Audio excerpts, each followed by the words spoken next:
ఇక్కడ ఎవరు కూర్చోదండి, ఇక్కడ అందరు ఇక్కడ వెళ్ళాలి ప్రెస్సే అందరూ, ఓన్లీ రిపోర్టర్స్ మాత్రం అటు కూర్చోండి. కూర్చోండి.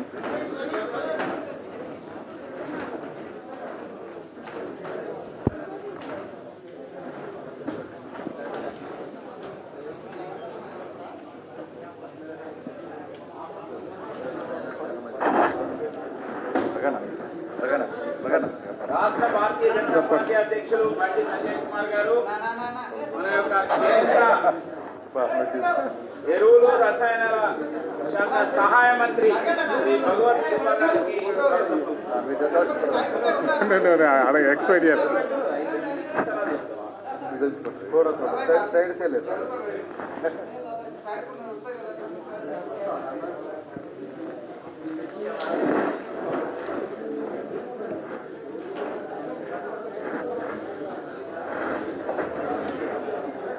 మీడియా మిత్రులందరికీ స్వాగతం. ఈనాటి ఒక్క నిమిషం సైలెంట్గా ఉండాలండి. ఈ పత్రికా విలేకరుల సమావేశానికి ముఖ్య అతిథిగా కేంద్ర ఎరువులు రసాయన శాఖ మంత్రులు, మన పక్కన ఉన్నటువంటి ఎరువులు రసాయన శాఖ సహాయ మంత్రులు, అదేవిధంగా మన పక్కన ఉన్నటువంటి తెలంగాణను అనుకున్నటువంటి బీదర్ పార్లమెంట్ సభ్యులు, వారు ఈరోజు ముఖ్య అతిథిగా మన ప్రెస్ ఉద్దేశించి మాట్లాడతారు. వారి పక్కన ఉన్న వాళ్ళని ప్రశ్నిస్తున్న మన బండి సంజయ్ గారు మన పరిస్థితుల్లో, ప్రేమేందర్ రెడ్డి గారు రాష్ట్ర ప్రధాన కార్యదర్శి, ప్రదీప్ బంగారు గారు రాష్ట్ర ప్రధాన కార్యదర్శి, విధంగా రఘునందన్ గారు దుబ్బాక శాసనసభ్యులు, మన శాసనసభలో శాసనసభాపక్ష ఉపనాయకులు వారు, అదేవిధంగా ప్రదీప్ కుమార్ గారు రాష్ట్ర ప్రధాన కార్యదర్శి, శ్రీ పాల్వై రజనీ గారు రాష్ట్ర అధికార ప్రతినిధి, అదేవిధంగా ఉమారాణి గారు రాష్ట్ర కార్యదర్శి ఈ యొక్క ప్రెస్ కాన్ఫరెన్స్లో పాల్గొంటున్నారు. ప్రెస్ కాని వాళ్ళందరూ ఇటువైపు ప్లీజ్ దయచేసి ఇటు రండి. ప్రెస్ కాని వాళ్ళందరూ ఇటువైపు రండి. ఏమండి మీరు మిమ్మల్నే చెప్పేది, మీకే చెప్పేది ఇటు రండి. ప్రెస్ కాని వాళ్ళు ఇటు రండి.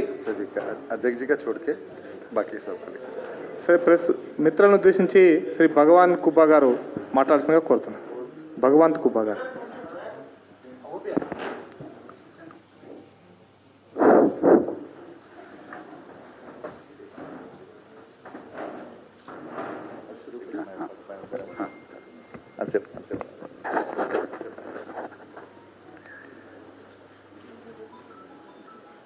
శ్రీ భగవంత్ కుప్ప గారు భారతీయ జనతా పార్టీ కర్ణాటకకు సంబంధించి సీనియర్ నాయకులు, మన పక్కన ఉన్నటువంటి బీదర్ పార్లమెంట్ సభ్యులు రెండవసారి. భారతీయ జనతా పార్టీలో ఒక సామాన్య కార్యకర్త వారు, మొదటి నుంచి కూడా కష్టపడి పనిచేసే కార్యకర్త.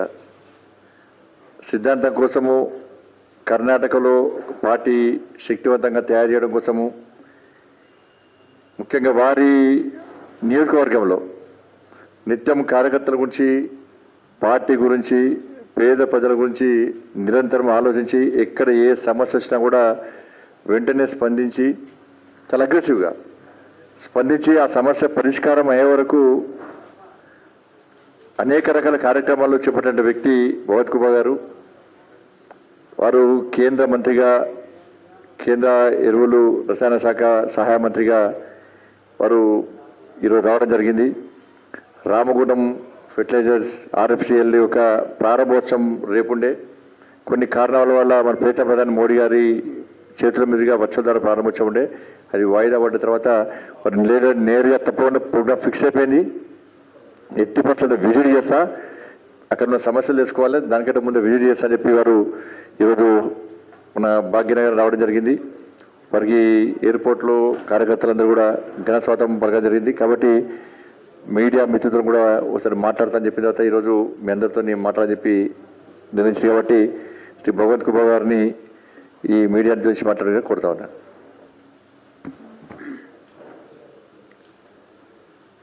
తెలంగాణ जय तेलंगाना। तेलंगाना भारतीय जनता पार्टी का प्रदेश अध्यक्ष और लोकसभा के अंदर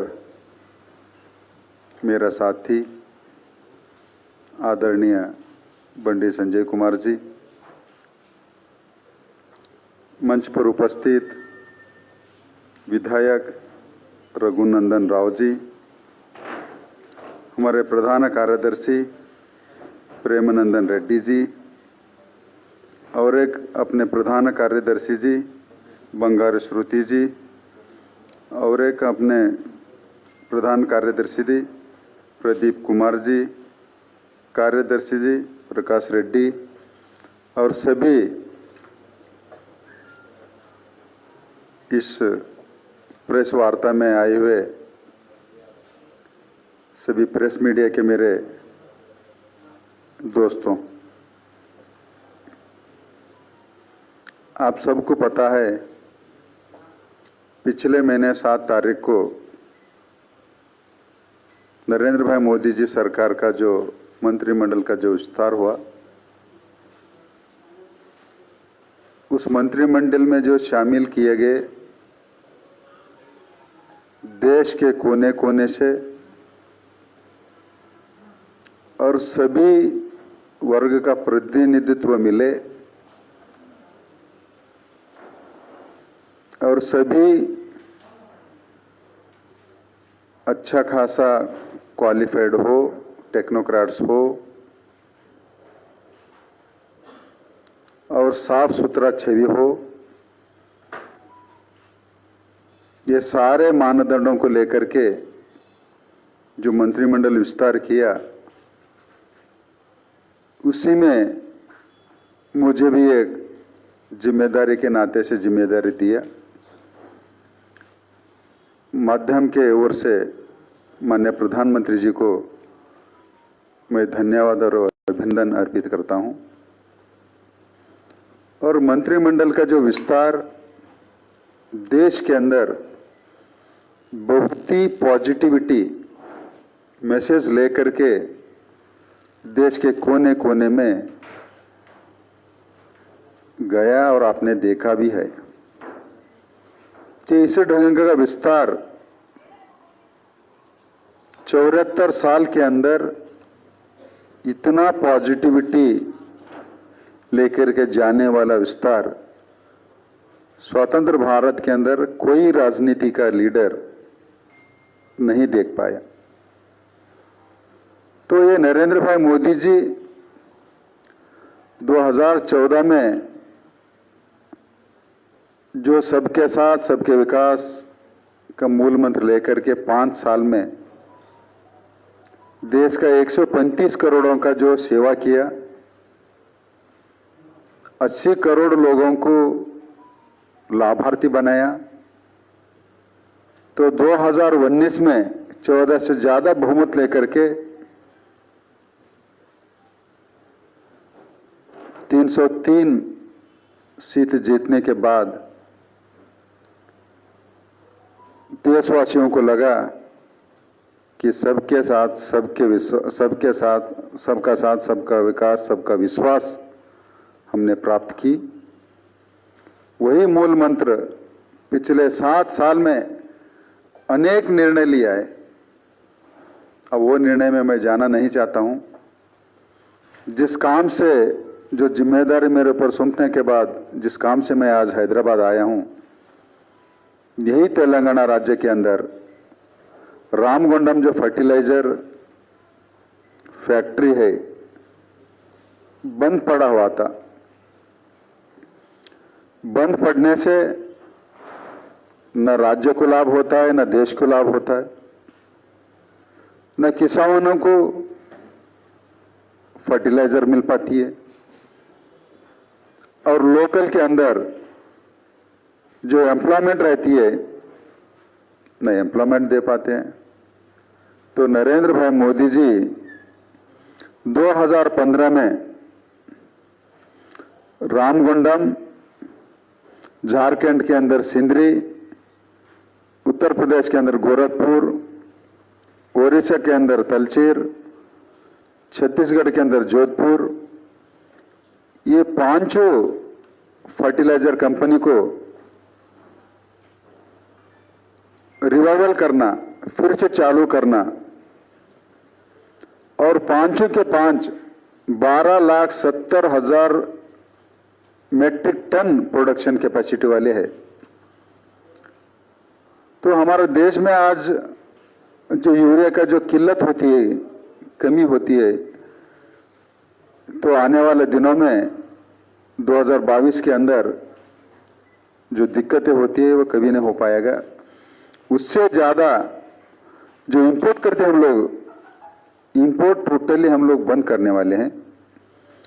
तो रामगुंडम आज 6,338 करोड़ से इन्वेस्टमेंट करके पिछला मार्च के अंदर उसका चालू हुआ प्रोडक्शन। अभी हर महीना 25-25 हज़ार दे करके 40,000 देने चालू कर दिया। आने वाला 2-3 महीने के अंदर हर महीना 1 लाख से ज़्यादा प्रोडक्शन करेगा। तेलंगाना के अंदर 7 साल के अंदर देश के अंदर कभी भी किसानों को फर्टिलाइजर का कमी हमने कभी देखा नहीं है।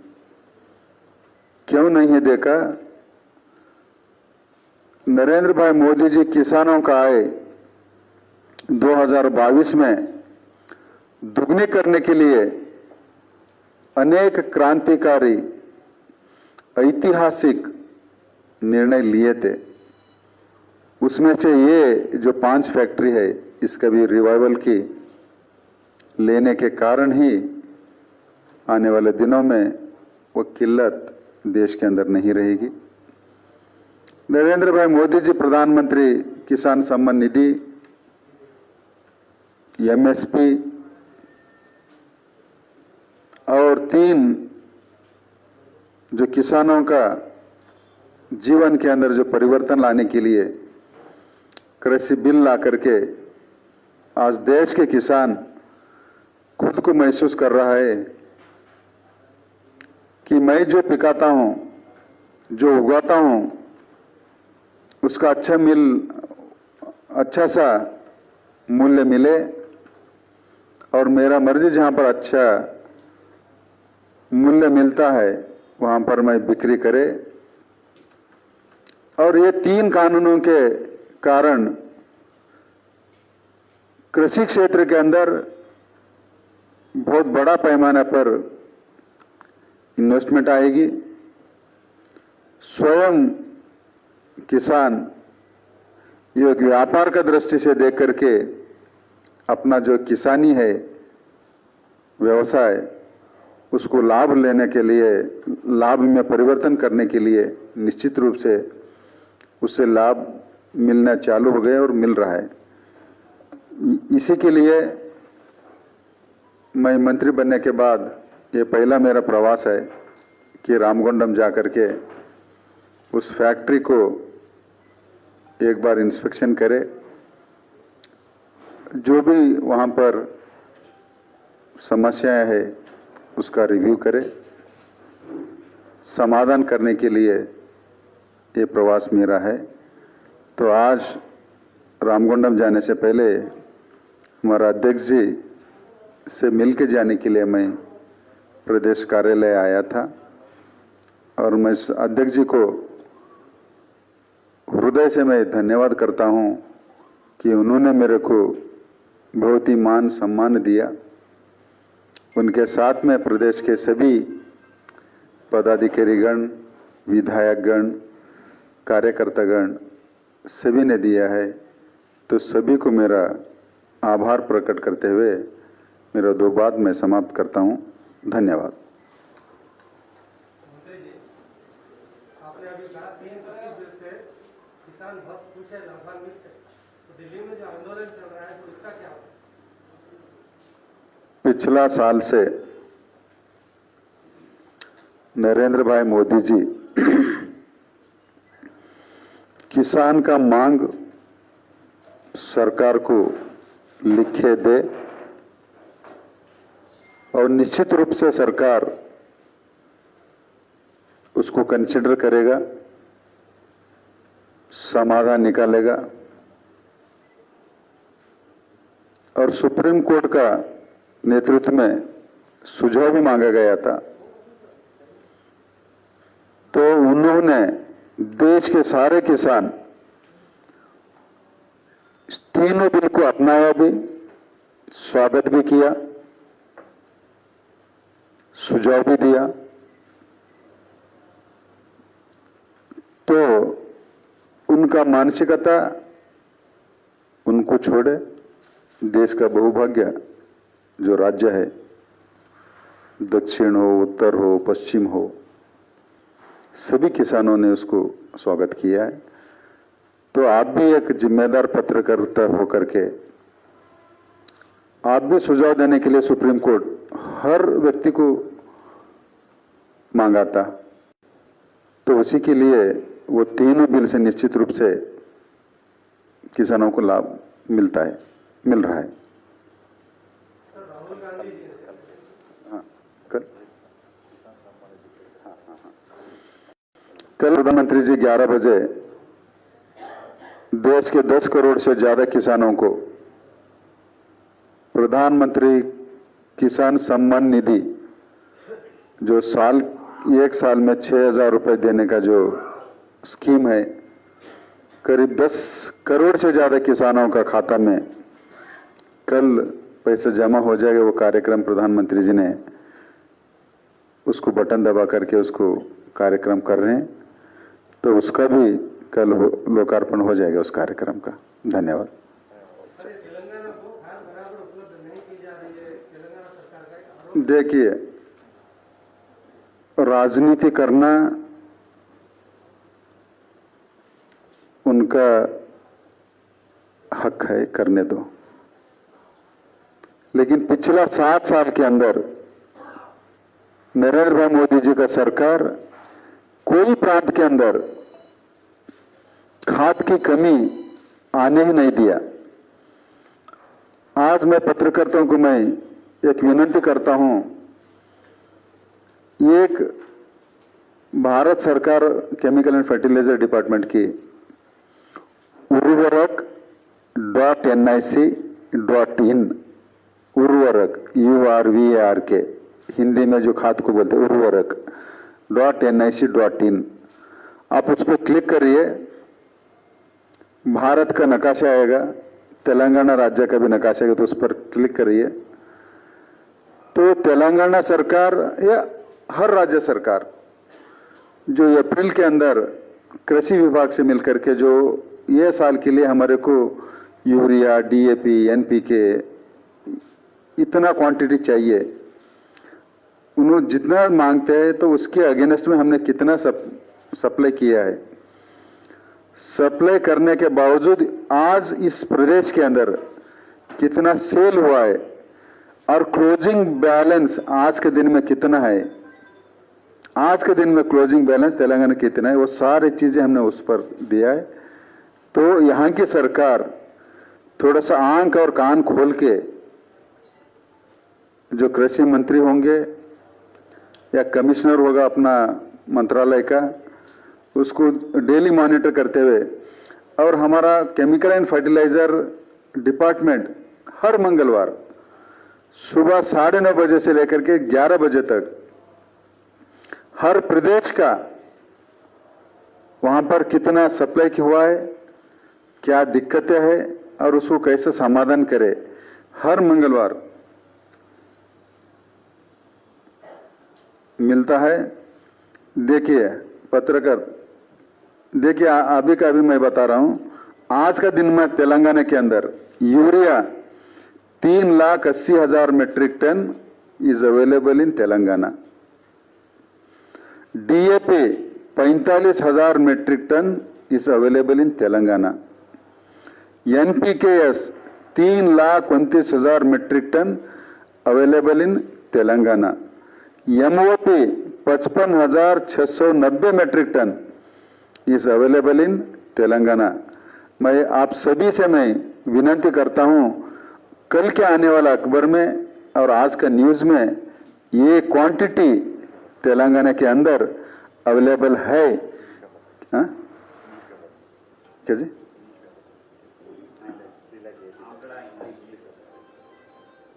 3 लाख अंग्रेजी में बोलूं क्या? अच्छा, urea 3,80,000 metric ton is available today in Telangana.